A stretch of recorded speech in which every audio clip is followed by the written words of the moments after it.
Aula de hoje. Novamente vou pedir, quem que tiver afim de ligar a câmera aí para me acompanhar nessa aula divertidíssima, incrível. Tudo bem se ninguém ligar, tudo bem.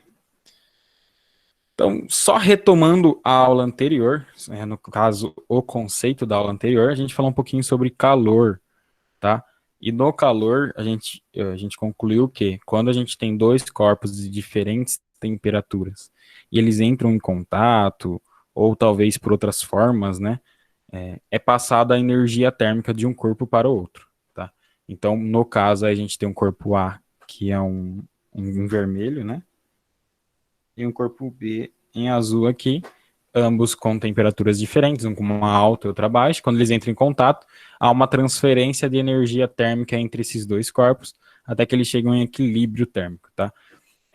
Normalmente não, é uma regra que sempre que tem maior temperatura fornece energia para o de menor temperatura, tá? E ao fornecer energia ele perde um pouco de temperatura, e o que tem menos temperatura ao receber energia aumenta um pouco a temperatura, e essa energia em transição, essa energia que está sendo passada de um corpo para outro, é o que a gente chama de calor. Aí eu falei para vocês que existe tanto a transmissão de calor por condução, que é a transmissão de calor pelo próprio objeto. Então, nessa minha canetinha aqui, se eu começo a fornecer calor nessa ponta, ele vai ser transferido pelas moléculas durante todo o objeto. Como aqui nesse exemplo de GIF aí que eu coloquei. Ou tem a transmissão de calor por convecção, né, que normalmente acontece em líquidos e vapores, né, e gases.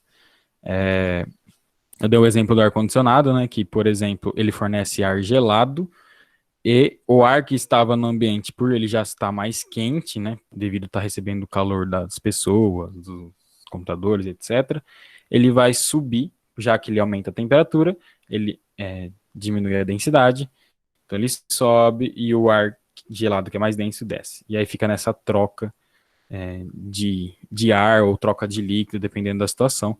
E eu chamei isso de convecção. Chamei não, né? É chamado de convecção. É uma forma de transmitir o calor. E por fim eu falei da irradiação, que é o calor que é transmitido por ondas eletromagnéticas, principalmente localizado na região do infravermelho. Essas ondas eletromagnéticas a gente normalmente vê como luz, mas às vezes também não é como luz visível. Ela é transmitida aí, tanto, não precisa de um meio para ser transmitida, então pode ser transmitida por vácuo também, tá? Então as ondas eletromagnéticas fornecem calor através do infravermelho, em raios infravermelhos. Aí eu dei o exemplo da garrafa térmica e da estufa que ocorre isso daí. Pedi para vocês um mapa mental sobre calor e as suas três diferentes formas de transmissão. Foi o que vocês me entregaram até sábado. Então, quem não entregou, vai ter que entregar depois no final do bimestre. Beleza? Hoje vamos falar sobre a dilatação térmica dos sólidos. No caso, a gente vai introduzir hoje e finalizar na próxima aula, que não é semana que vem, porque semana que vem é feriado na segunda-feira. Então, na outra semana aí. Então, vocês vão ficar um tempo sem me ver. Por que eu coloquei um trilho de trem aí? Daqui a pouco eu explico para vocês. Mas, hoje a gente vai estudar a dilatação térmica dos sólidos. Como o próprio nome diz, se é uma dilatação, então ele está dilatando, ele está mudando o seu tamanho, tá? Ele está aumentando o tamanho ou diminuindo o tamanho, está dilatando, tá? Dilatação térmica dos sólidos, porque tem térmica no nome, então quer dizer que a gente vai usar um pouco de calor aí para dilatar as coisas. Eu vou dar um exemplo. Imagine a seguinte situação, eu tenho uma caixa aqui, uma caixa na situação 1. Essa caixa, ela é um sólido, beleza? É como se fosse um cubinho aí, um dado, tá? Ele é sólido, só que essas bolinhas não é os números do dado, não. Isso daí é como se fossem as moléculas desse bloco, beleza? Vamos supor que um bloco de, sei lá, um bloco de madeira. Existem várias moléculas que formam a madeira lá dentro desse bloco, tá? Isso daí é uma visão interna do bloco. Essas moléculas, como a gente já disse anteriormente, estão em movimento, porque todas as moléculas no universo estão em movimento. E elas têm um movimento devido à temperatura. Quanto maior o movimento delas, maior a temperatura. Quanto menor movimento, menor temperatura, a gente já estudou isso. Então, se eu aumento a temperatura, elas vão começar a se movimentar muito mais rápido e com mais espaço. Se elas começam a se movimentar cada vez mais, elas vão começar a precisar de mais espaço para se movimentar. Imagina uma sala apertada, as pessoas estão paradinhas, beleza. De repente essas pessoas começam a correr. Elas vão precisar de mais espaço do que a sala apertada, porque senão vai começar a colidir uma com a outra ali e vai dar problema. Então as moléculas, ao se aumentar a temperatura, ao começarem a movimentar cada vez mais, elas vão precisar de um espaço maior. Consequentemente, o objeto que está sendo estudado vai aumentar o seu tamanho. Então, essa caixa que estava na situação 1, esse bloco, no caso de madeira, ele aumentou a temperatura dele, ele começou as moléculas a se movimentarem cada vez mais, então, consequentemente, ele aumentou o tamanho dele. Tudo bem aí? Perguntas? Então, vocês entendem que quando eu aumento a temperatura de um objeto, de um corpo, as moléculas desse objeto vai começar a se movimentar cada vez mais e, consequentemente, ele vai aumentar o tamanho. Até a gente, que as pessoas, seres humanos, quando tá muito calor, a gente acaba ficando um pouco mais inchado, e isso é por consequência da dilatação, que pode ocorrer até no nosso corpo, ok? Então, se eu faço o processo ao contrário, eu diminuo a temperatura, quer dizer que o objeto vai diminuir o seu tamanho, beleza? Então, ele vai contrair. Então, ele dilata quando aumenta a temperatura, e ele contrai quando diminui a temperatura. Beleza, galera? Como vocês estão entendendo, sim, dúvidas, perguntas, fica à vontade. Sempre à vontade para me interromper o momento que quiser. Hoje, o pessoal tá Falando muito, né? tá off, hein? Tá. Pô, tô on, galera. Vamos lá? Então tá. Alguns exemplos, na verdade, isso acontece em dilatação térmica, acontece o tempo todo, porque tem dia que tá 15 graus, de repente no outro dia tá 30 graus. Então a gente está tendo uma variação de temperatura.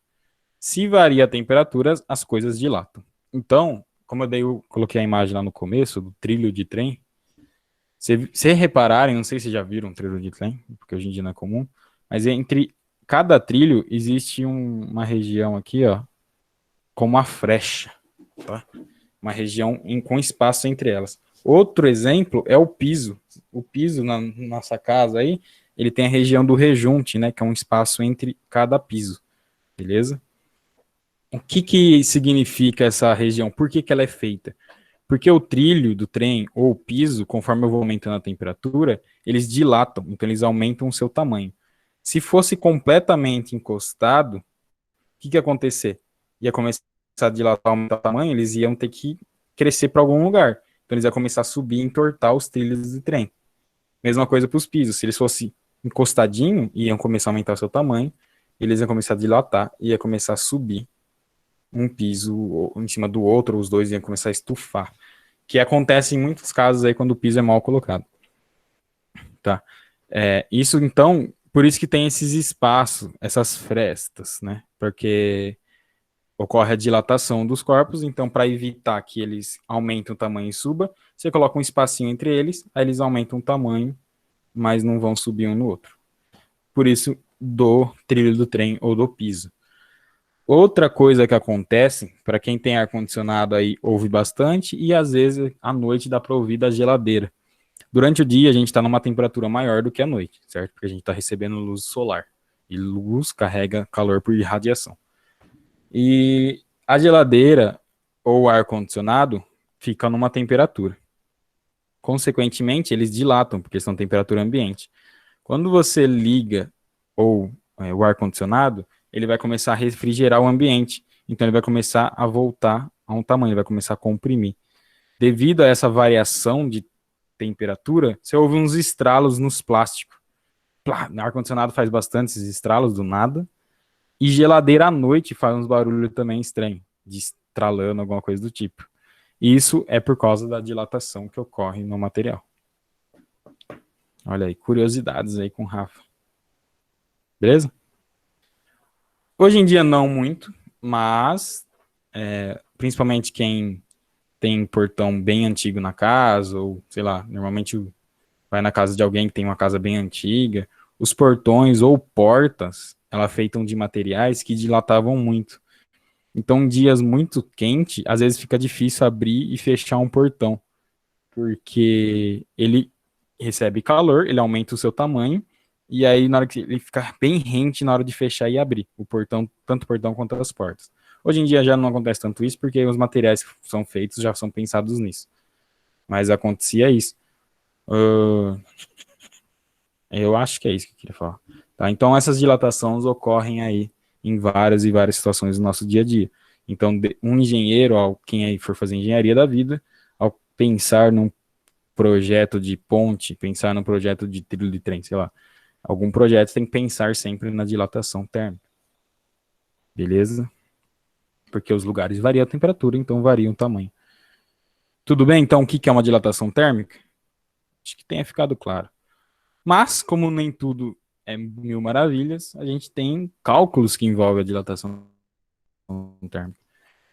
Para entender um pouquinho melhor, vamos começar com a dilatação linear aí, ó, que é o que a gente vai estudar hoje. Tem outros tipos de dilatação, mas vamos ver na próxima aula para não ficar muito conteúdo. Vamos supor que a gente tem uma barra, tá? Vamos considerar essa barra só o tamanho dela de comprimento, beleza? Essa barra, quando eu aumento a temperatura, como eu já disse para vocês, ela vai aumentar o seu tamanho, o seu comprimento, porque ela está sofrendo uma dilatação térmica. Então fui lá, joguei fogo, sei lá, uma chama nela, aumentei a temperatura dela, ela aumentou o seu tamanho, tá? Isso daqui, quando ela aumenta o seu comprimento, a gente chama de dilatação linear. Então ela tinha um comprimento inicial, forneci temperatura, aumentou o seu comprimento, a gente chama de dilatação linear.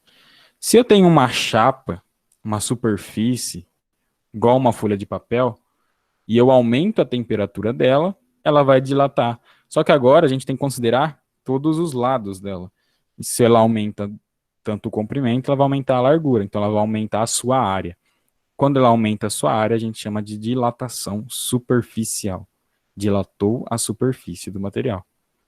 E por fim, quando a gente tem um volume, né, ou um cubo, uma esfera, o que for, ao aumentar a temperatura dele, ele vai sofrer uma dilatação, ele vai aumentar o seu tamanho volumétrico, então ele vai aumentar tanto o comprimento, largura, quanto a altura. E aí a gente chama essa de dilatação volumétrica. Beleza? Perguntas, questões? Muito fácil, né? Dilatação é muito fácil. Hoje a gente vai estudar, focar um pouco na dilatação linear. Superficial volumétrica a gente aborda na próxima aula, os dois ao mesmo tempo, tá? Mas é tranquilinho. Aí, como eu disse, nem tudo é mil maravilhas, então a gente vai entender um pouco a matemática aí que envolve a dilatação linear.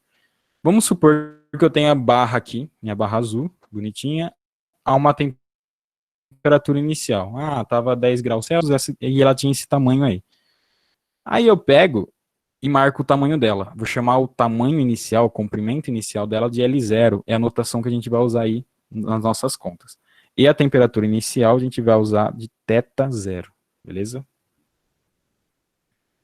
Fui lá e forneci uma temperatura, um calor, uma energia para essa barra. Então ele estava numa temperatura inicial de 10 graus, por exemplo, e foi para 40 graus depois, tá? Então ele foi para uma temperatura final, θ. O que aconteceu? Ela dilatou. Se ela dilatou, então ela passou de um comprimento inicial L0 para um comprimento maior, L. Ok? Então, esse valor, esse tanto que ele aumentou, vamos chamar de variação linear. O quanto ele aumentou, beleza? Então, basicamente, a dilatação linear que ele sofreu vai ser igual. Depende do quê? Depende do tamanho que ele era antes, depende da variação de temperatura que ele sofreu, ou seja, se ele estava uma temperatura inicial e ele foi para uma outra final e dilatou, então depende da temperatura. Só que ele depende de um negocinho aqui que é alfa. Alguém chuta aí o que é alfa? Ó, para aumentar o tamanho do objeto depende do tamanho inicial dele, depende da temperatura que ele variou. Depende de mais de alguma coisa? para o material aumentar ou diminuir seu tamanho? Quem chuta aí? Não fazem ideia, né? Não. Então, vocês podem me dizer que todo material vai variar igual. Uma barra de ferro e uma barra de madeira vai variar igual? Não. Não. Então, esse alfa aqui, né? É alfa, tá, gente? Esse alfa aqui, então eu posso dizer que deve ser alguma coisa relacionada com o tipo do material, já que uma barra de ferro e uma barra de madeira não vão aumentar o mesmo tamanho igual, que eles são materiais diferentes. E é isso mesmo. Esse alfa aí a gente chama de coeficiente de dilatação térmica linear, tá? Faltou um linear aqui. Linear. Ficou lindo. Coeficiente de dilatação térmica linear. O que isso significa? Significa o seguinte: cada material aumenta uma quantidade de tamanho devido à temperatura. E isso é tabelado. Os caras foram lá e mediu qual é o coeficiente, qual que é o valor, o tanto que aumenta o tamanho do alumínio, do latão, do cobre, do aço, do vidro e assim por diante. Isso daí tem de tudo que é material que existe aí no mundo, essa característica que chama coeficiente de dilatação linear, tá? Então, cada material aumenta seu tamanho dependendo da temperatura de forma diferente. Então, esse exemplo que eu coloquei aqui atrás, de comprimento inicial e comprimento final, se for um latão, ele tem um coeficiente de dilatação linear maior do que um vidro. Isso significa que se eu variar a mesma temperatura para o latão e para o vidro, o latão vai aumentar muito mais o tamanho em relação ao vidro, que vai aumentar muito menos do que o latão. Rafinha, Pois não. ali você colocou delta teta, né? O que ele é? Boa. Obrigado, Estela, por lembrar. Delta teta, lembrando que delta é sempre a variação, e teta, no nosso caso, é a temperatura, porque, ó, estou estudando, chamando teta de temperatura, beleza? Então, delta teta nada mais é do que a temperatura final menos a temperatura inicial, ou seja, a variação de temperatura, tá? Então, delta teta é a temperatura final menos a inicial. Beleza, Estela? Sim, obrigada. Imagina. Coeficiente de dilatação linear. Vamos, por exemplo, para entender um pouquinho melhor isso daí? Vamos, por exemplo, para entender um pouquinho melhor isso daí. Ó, uma barra de ferro homogênea é aquecida de 10 graus Celsius até 60 graus Celsius. Então, só para representar, retinho, é lógico, homogêneo, igual eu desenhei aqui. Isso daqui é a minha barra de ferro. Beleza? Ele fala que ele pega, então, a temperatura inicial de 10 graus Celsius e ele vai até uma temperatura final de 60 graus Celsius. Beleza? Então, ele é aquecida de 10 graus Celsius até 60 graus Celsius. Sabendo que a barra a 10 graus Celsius tem um comprimento igual a 5 metros, então o comprimento inicial dela aqui é de 5 metros. Como eu disse, esse comprimento inicial ou largura inicial, vamos chamar de L0, é igual a 5 metros. E que o coeficiente de dilatação linear do ferro é igual a 1,2 vezes 10 a menos 6 graus Celsius a menos 1. Essa é a unidade de medida do coeficiente de dilatação linear. Então, ó, o alfa é igual a 1,2 vezes 10 a menos 6 graus Celsius a menos 1. Tá? É graus Celsius a menos 1 o coeficiente de dilatação linear. É estranho, né? Mas faz sentido. Eu garanto para vocês. Aí ele fala: podemos afirmar que a variação de dilatação ocorrida e o comprimento final da barra foram de. Então ele quer saber duas informações: quanto ele variou e qual é o comprimento final dessa barra aí. Beleza? Comprimento final dessa barra que é gostar de você. Ó, então ele aumentou a temperatura. Quando ele aumenta a temperatura, essa barra aqui ela vai aumentar o tamanho dela. Então, esse tanto que aumentou, ele quer descobrir. Esse tanto que aumentou, essa variação, a gente chama de ΔL. Então, ΔL, ele quer saber quanto que é. Só que, além disso, ele quer saber qual que é o comprimento final. Qual que é o L final. Beleza? Ui, apareceu um ponteiro aqui. Que chique. Vamos calcular. Bom, o que eu sei? Eu sei que a equação aí de variação linear é igual a ΔL é igual a L0 alfa delta teta, certo?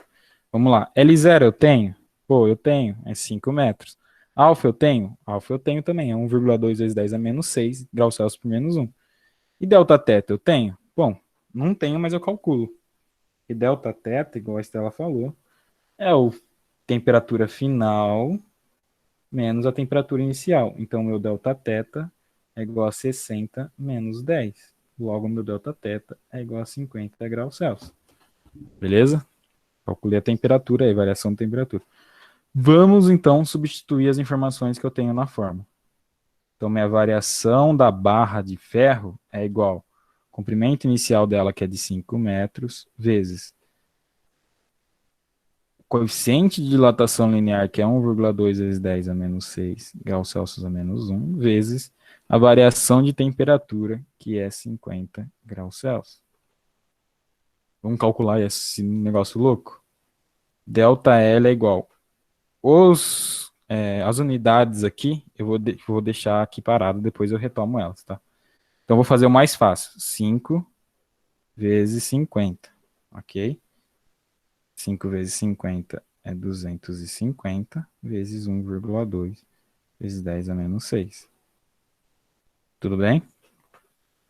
Então, ΔL é igual 250. O que eu posso fazer aqui? Tem duas formas de resolver. Ou eu coloco isso em notação científica, ou eu multiplico 250 por 1,2 e copio o exponencial, que é isso que eu vou fazer. Porque 250 vezes 1,2 é igual a 300 vezes 10 a menos 6.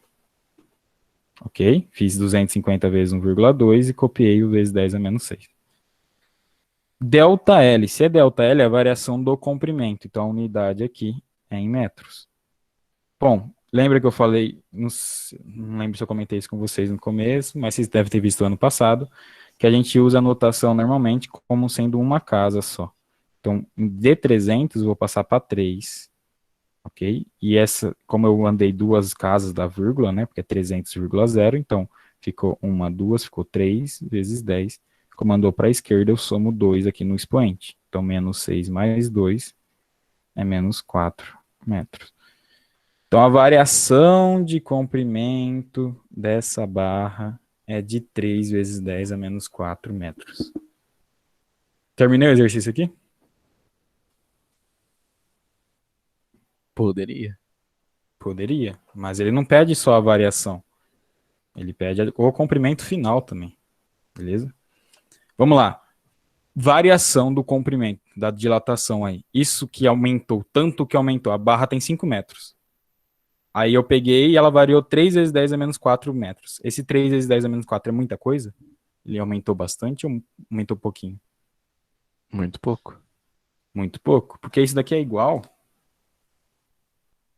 a 0,0003 metros. Então, 3 vezes 10 a 4, menos 4 metros é igual a 0,0003 metros. É uma coisa muito pequena. Aí, eu pergunto para vocês, qual que é o comprimento final? Bom, o comprimento final L vai ser igual ao comprimento inicial mais a variação que ele sofreu, ok? Ele tinha um tamanho inicial mais o tanto que ele aumentou. Esse é o comprimento final. Então, o meu L é igual ao comprimento inicial que eu já tinha de 5 metros mais a variação. Variação, eu coloquei 3 vezes 10 a menos 4 metros, mas eu não posso somar uma coisa sem expoente com uma coisa que tem expoente. Então, eu vou somar ele com a notação que eu converti ali, 0,0003 metros. Então, o comprimento final é igual a 5,0003 metros. Então, depois de aumentar de 10 graus Celsius para 60 graus Celsius, a barra passou a ter 5,0003 metros. Esse é o comprimento final da barra. Agora sim, eu tenho as duas respostas aqui. E eu terminei o exercício. Perguntas? Alguém deve ter pergunta, não é possível.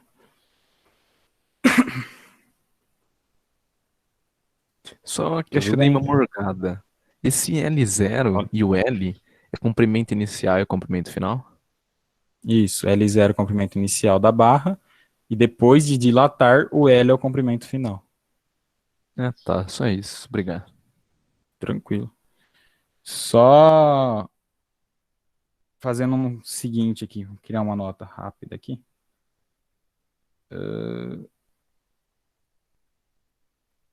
Aqui, ó, tem como eu fazer essa soma diferente, ó.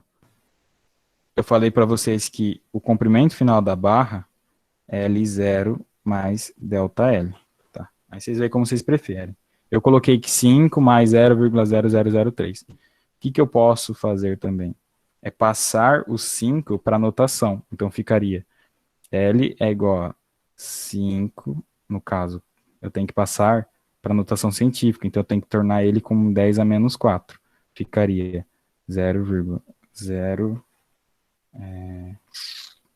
Pera, deixa eu raciocinar aqui.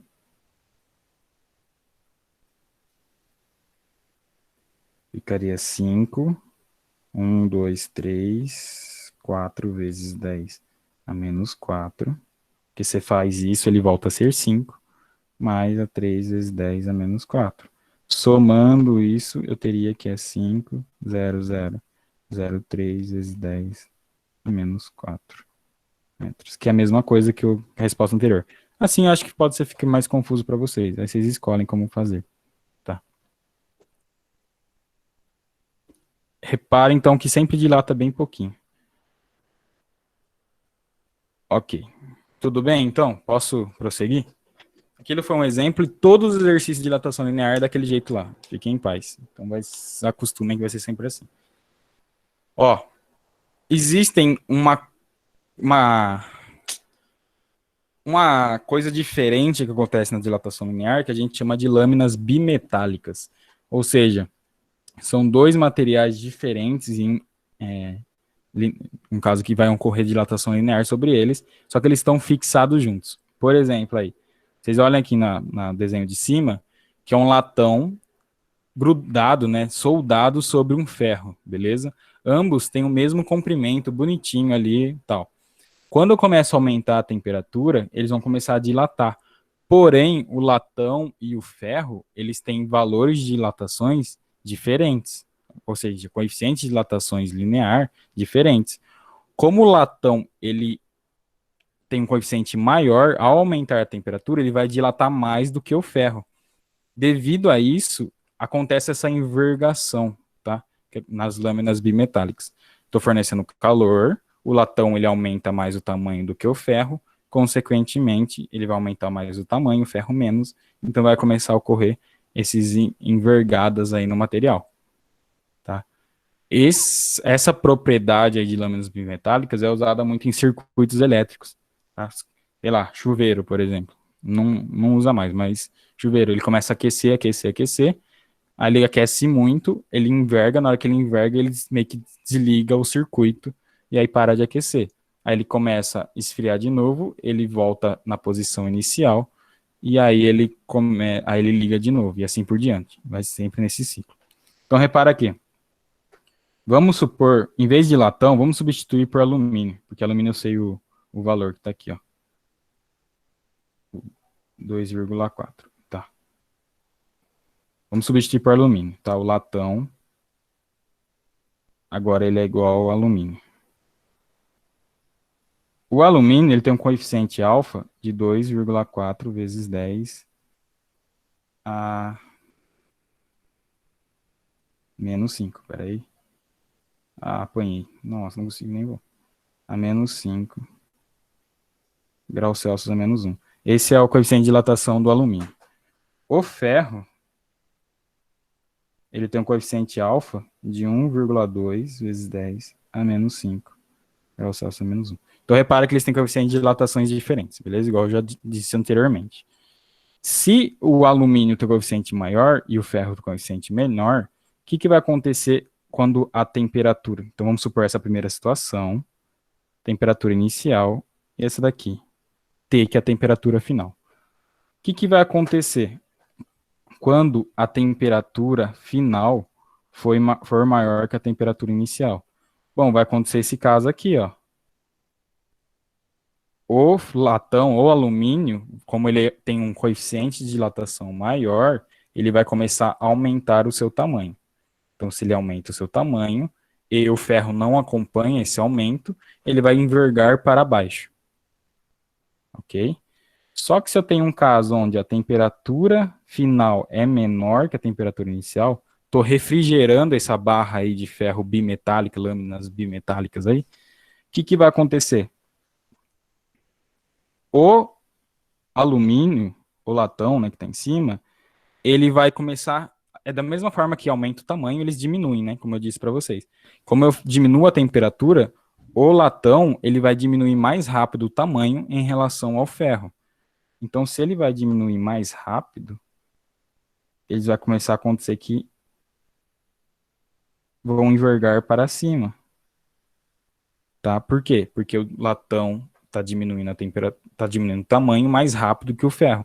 Então, ele começa a envergar para cima. Alumínio e ferro.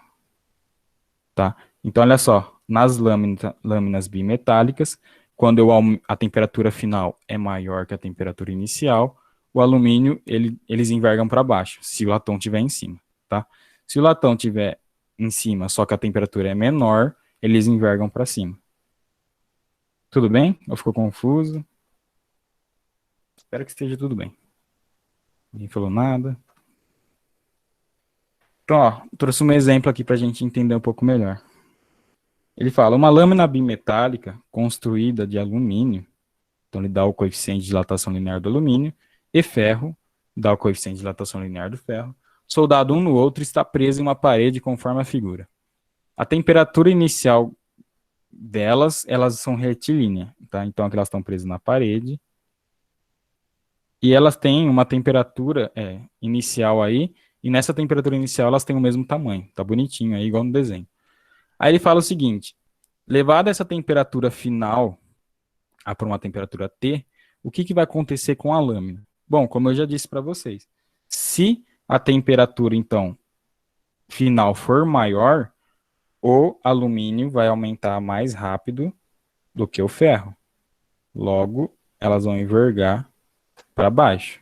Isso quando a temperatura final for maior que a temperatura inicial. Só que... Eita, peraí. Não tô conseguindo pegar o negócio aqui na canetinha. Ah, quase consegui. Calma aí, gente. Tô apanhando. Aí. Só que quando a temperatura final for menor que a temperatura inicial, quer dizer que o alumínio ele vai diminuir o tamanho mais rápido do que o ferro. Então, eles vão envergar para cima. Tudo bem?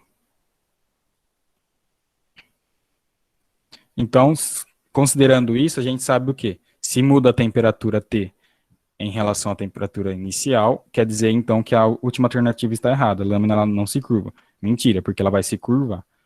Bom, se a temperatura final é maior que a inicial ou a temperatura final é menor que a inicial, não importa a situação, nós vamos curvar para baixo. Está errado também. Porque dependendo qual temperatura é maior, ele vai envergar para um dos lados. A C fala, a lâmina se curva para cima se a temperatura final é maior que a inicial ou se a temperatura final é menor que a inicial. Está errado. Porque quando é maior, ela enverga para baixo e quando é menor, enverga para cima. Então, a lâmina se curva para cima se a temperatura final é maior que a inicial. Não, se é maior que a inicial, se curva para baixo, igual a gente viu aqui. Então, está errada também. Então, só não resta a alternativa A. A lâmina se curva para cima se a temperatura final é menor que a inicial. Sim, a gente viu isso aqui. E para baixo se a temperatura final é maior que a inicial. Então, tá certo, é a alternativa A. Ok? Recapitulação, então. Nenhuma pergunta? Recapitular, então, aqui. se eu tenho uma barra, essa barra aumenta a temperatura dela, ela vai aumentar o seu tamanho. Se eu diminuo a temperatura dela, vai diminuir o seu tamanho. Isso a gente chama de dilatação térmica, tá? No caso das barras, a gente considera o tamanho linearmente, se aumenta o comprimento ou diminui a largura, né? Aumenta a largura ou diminui a largura. E a equação que representa isso é essa daqui. Onde a variação, o tanto quanto ela aumentou, é igual ao comprimento inicial vezes o coeficiente de dilatação vezes a variação de temperatura. Esse coeficiente de dilatação é característico de cada material e é tabelado. Então sempre vai ser dado no exercício. Eu fiz um exemplo aqui, e aí eu falei para vocês que existem a lâmina bimetálica, que são duas barras, né, que têm comprimentos iguais, e aí, devido elas estarem soldadas uma na outra, de materiais diferentes, uma vai variar mais ou variar menos o tamanho em relação à variação de temperatura. E aí, dependendo do caso, uma vai envergar para baixo ou vai envergar para cima. E é o que a gente discutiu nesse exercício aqui, tá? Tudo bem? Perguntas? Acho que não. Acho que não. Então demorou. Tá. Então, ó, basicamente, a aula de hoje é dilatação térmica, introdução para vocês. Vou falar um pouquinho sobre. Eu falei um pouquinho sobre dilatação linear. E na próxima aula eu vou falar um pouco com vocês sobre dilatação superficial e volumétrica. Tá? Espero que não tenha ficado um pouco claro para vocês. Eu mandei uma lista lá no Edmodo para vocês fazerem, tá? Para me entregar até sábado. Vou disponibilizar depois do prazo, no domingo, ou própria segunda, a lista com a resolução bonitinha. E eu estou à disposição para tirar dúvida também. No Drive eu vou fornecer o link aí do vídeo gravado da aula, né? Eu tenho os slides e também podem procurar material na internet, não tem problema nenhum. Importante vocês entenderem bem o conteúdo aí, beleza? Então, para encerrar, peço que mandem nome e número aí no chat. E se alguém tiver alguma pergunta, alguma dúvida, fica à vontade de fazer aí, que eu estou à disposição. Hoje vocês estão quietos, hein, galera? Ninguém gosta. O sono tá maior, tá mais que o normal. Oi, Lívia, não entendi. Hoje o sono tá mais que o normal. Tá muito quieto. Fala, Cauã. Ah, nada não, hoje tá normal, né? Não, eu gosto de participação, gosto de que fala, que liga a câmera. Não fico muito sozinho aqui. Hoje eu me senti muito sozinho nessa aula, pra ser sincero. Bom, quem mandou o nome e número aí no chat, fica à vontade de sair. Quem quiser perguntar, tirar dúvida, eu fico aqui, tá? Pra tirar, não tem problema nenhum. Sai mais Até cedo, faz a lista. Falou, Cauã. Tchau, Rafinha. E é Bom final de nóis. semana. Falou. Falou, Pichô, pra você também, cara. Boa semana pra você. Falou. Falou.